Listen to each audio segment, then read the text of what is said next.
Let's talk about the 1925 silent movie, The Merry Widow. This film has been around for a long time, and it's still loved for its mix of humor and deep emotions. We're going to discover some interesting and surprising facts about it. Now, let's make it more personal. Have you ever watched this movie? Maybe there's a scene that really stuck with you. Everyone has their own unique experiences with movies, and these moments can mean a lot.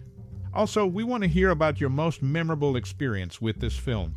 Your stories and memories are important to us, so feel free to share them in the comments.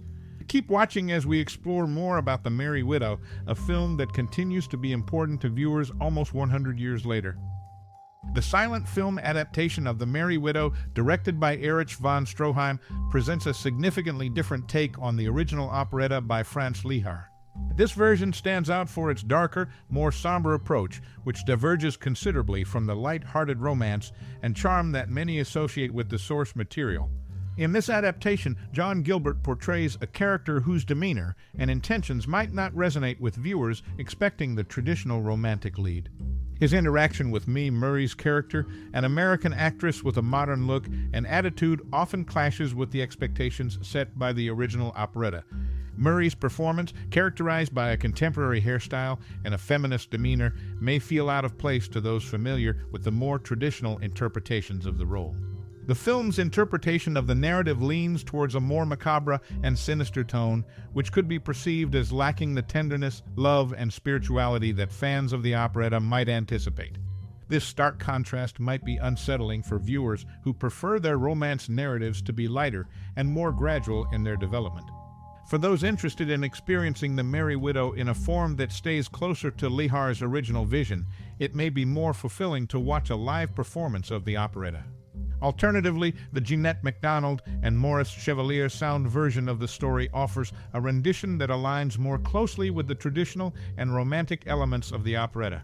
In conclusion, this silent film version of The Merry Widow by von Stroheim offers a unique, albeit darker, interpretation of the beloved operetta, which may not align with every viewer's expectations of the classic romantic tale. In the early days of Hollywood, actress Mae Murray played a significant role in this film. Scott Iman's book Lion of Hollywood: The Life and Legend of Louis B. Mayer tells us that Murray was difficult to work with and had some troubling behaviors. She was described as abusive, borderline delusional, and this influenced the character Norma Desmond in Sunset BLVD. Murray was famous but struggled in her later career. Louis B. Mayer, an important person in the film industry, didn't give her financial help, unlike some other retired actors. This movie is still remembered and mentioned in modern culture, like in the Three Stooges collection, especially in the episode We Want Our Mummy. This shows how the movie is still recognized and remembered today, even in very different types of entertainment. An interesting technical detail about this silent movie is its ending scene. It was originally shot in an early form of color film called two-strip Technicolor, but now we only have it in black and white. The loss of the color version is an important part of film history, showing us both how technology in movies has advanced and how difficult it can be to keep old films in good condition. Looking at these points, the movie is seen not just as a single piece of art, but as part of a bigger story about history, culture, and technology in the movie industry.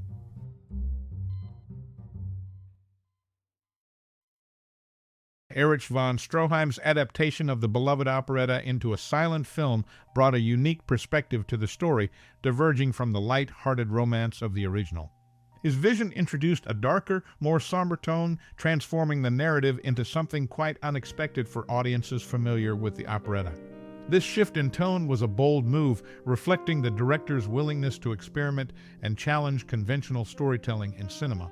The casting of John Gilbert and Mae Murray in the lead roles further emphasized this departure from tradition.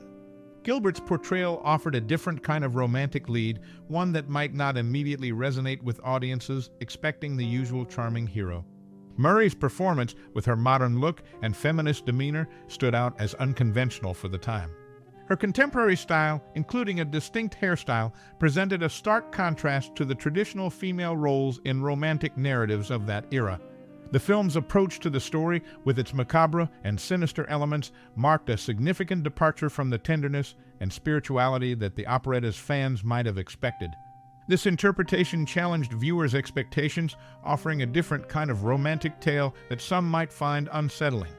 The film's narrative development, leaning towards a darker theme, was an unusual choice for a story originally known for its light-hearted romance. For those seeking a rendition closer to Franz Lehar's original vision, alternative adaptations such as the Jeanette MacDonald and Maurice Chevalier sound version offer a more traditional take on the story. These versions maintain the romantic and charming elements that fans of the operetta might prefer. Von Stroheim's version of the film represents a distinctive interpretation of a classic tale.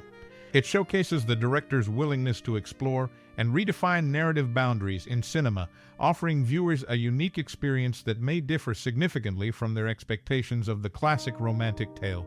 This approach to storytelling highlights the diverse ways in which a narrative can be interpreted and presented, contributing to the richness and diversity of film as an art form. Erich von Stroheim, who directed this film, originally wanted to play Crown Prince Mirko himself. However, a contract with Metro-Goldwyn-Mayer stopped him from acting in his own movies. This led to Roy D'Arcy, then a lesser-known actor, getting the role. Von Stroheim found D'Arcy in a play in Los Angeles, where he was impressed by his acting skills.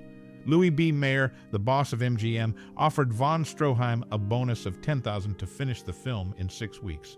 This was because the studio wanted to keep production short and cost low, a usual practice in early Hollywood. Focusing on something different, the influence of John Gilbert, one of the stars, remained strong in the arts for many years.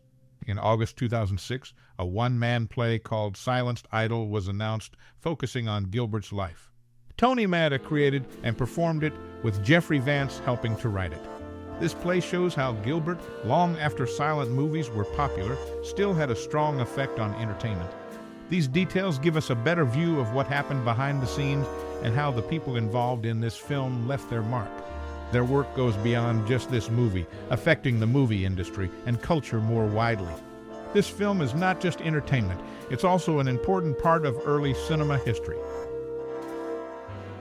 The Merry Widow movie was a big change from the usual romantic films in early Hollywood.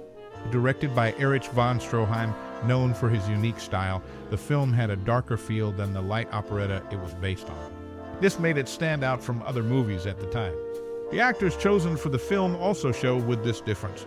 John Gilbert's character was more intricate than the typical romantic lead, giving audiences a character with more depth. Mae Murray played her role in a way that was new and feminist, different from the usual female characters in romantic stories of that era. Her modern style and unique hairstyle were not what people expected in early cinema. The story of the film had eerie and dark elements, a brave choice considering the original story was more cheerful. This change gave a different view of the romantic tale, which might have been surprising for some viewers. It showed with the film's move away from the gentle and heartwarming feel of the original story. If you're looking for a version that stays true to Franz Lehar's original operetta, there are other adaptations like the one with Jeanette MacDonald and Maurice Chevalier. These versions keep the original's romantic and charming feel. Von Stroheim's take in this silent film was a special way of telling a story in cinema. By changing the story's boundaries, he gave viewers a unique experience that might be very different from what they expect from a classic romantic story. This shows the many ways films can be interpreted and presented, adding to the richness of cinema as an art form. The movie becoming public domain in 2021 was also important. It let more people access and explore this classic film without copyright issues. This is great for movie fans and historians who want to look back and study this different adaptation.